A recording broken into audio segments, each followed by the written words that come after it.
You know the hardest part about this journey, and um, the whole time I was at home with my grandkids, cause my daughter worked, and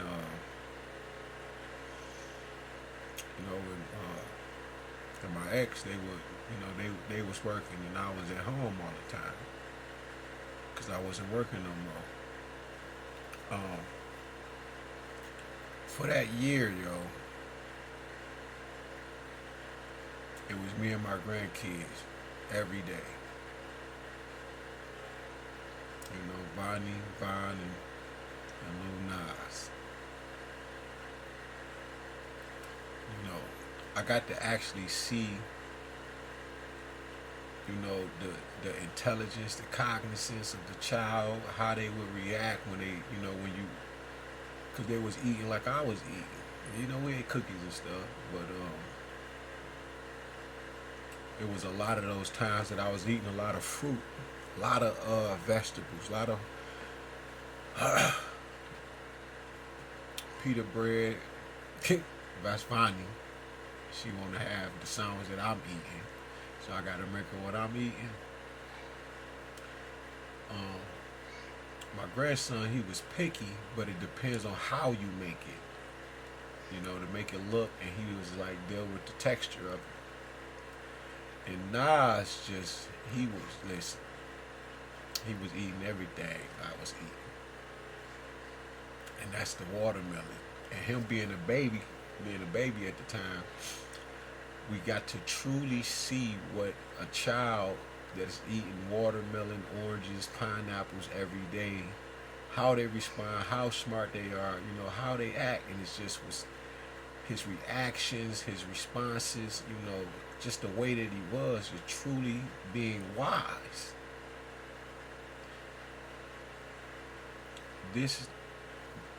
That's the hardest part.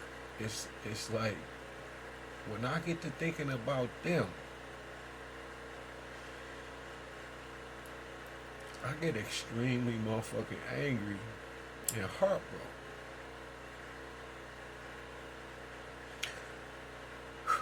Because when I knew my daughter was going to move out, I used to think, because I said, I got to figure this out. I hadn't had so many jobs that I said, I got to start my own business or something. I don't even know how. I don't even, shit. The way I think now, I'm trying to figure certain shit out. But it's even worse now because it was, what was done to me. Put me in a mental hospital all of a sudden. And when I just come from a life of raising my grandkids and trying to be the best stepdad, husband, friend that I can fucking be, to the point where I ain't even doing nothing, and I'm talking to my stepdaughter, my daughter, and she like, I'm like, I think your mom doing this, and she like, I think both of y'all doing something, and the whole time I ain't doing nothing. I ain't got no friends or nothing. And there were moments that I did get some friends because I just grew so motherfucking lonely, man, when they left. Like I can see, and God allowed me to know that this was gonna happen. But you know how you know, and you just like, nah, and you try to give the person the benefit of the doubt, but God has shows you the reality of what's about to happen. Because, like I said, I got ordained a prophet in my 20s, my late 20s, by a bunch of prophetesses, a bunch of women.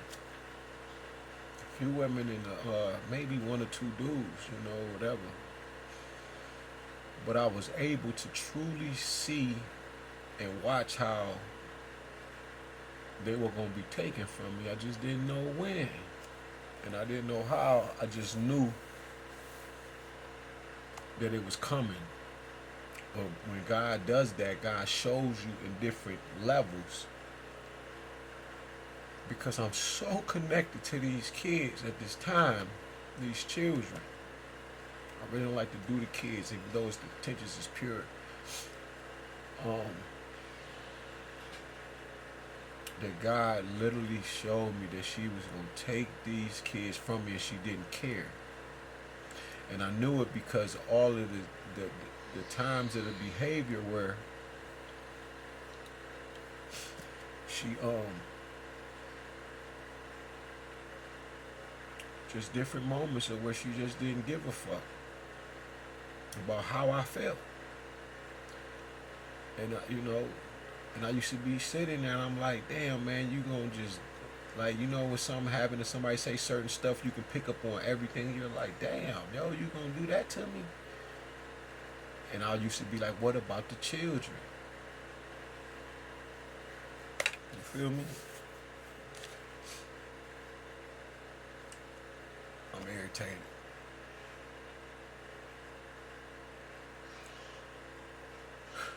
And then I gotta remember that sometimes their ancestors just touch you. And you would think, something crawling on you the whole time. It ain't. When your body get the spasm and jump in and shit like that. And it'd be, Obatala nudging you. Shango giving you a nudge, like I said.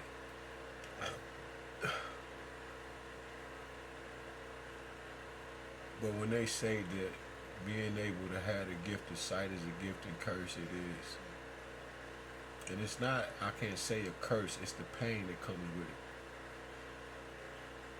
Because I knew it, but I've been like that all my life. God allowed me to jump the timelines and be able to see my mother already passed, my dad already passed, and just specific people, and allow me to already be there in the moment of what they're doing, and see that it's gonna end this way, and it's so bad, man. And like I said, your dreams, your deja vu moments, these are also different paths of life that you can take. And depending on the path that you take, it's that deja vu will pop up, because there's many of them, from just making wrong decisions that we all have done. But I do know from experience that, if you change and you truly accept all of the karma, all of the bad shit that's happened to you. Like, I've been left for dead 4 times. And I'm thankful because it allowed me to say, well, this is why this happened. And you can hear it clearly, this is why this happened. And I'm thankful for it.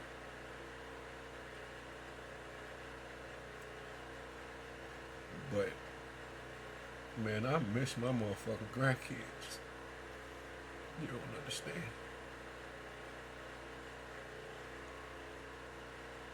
I miss them, yo. I can, like, Nas would lay on my chest, go to sleep so goddamn fast. They used to be looking like, how the hell? I always been like that, though.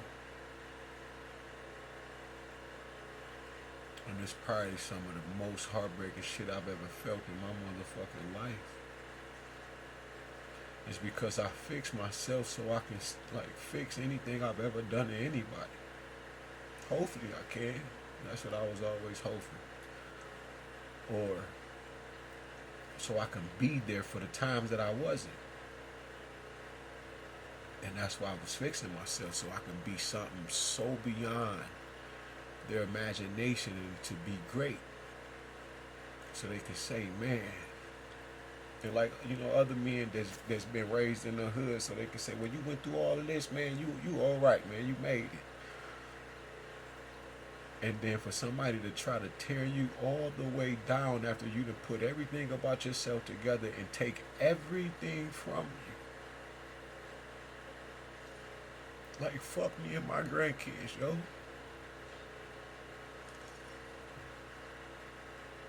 That shit hurts so motherfucking bad.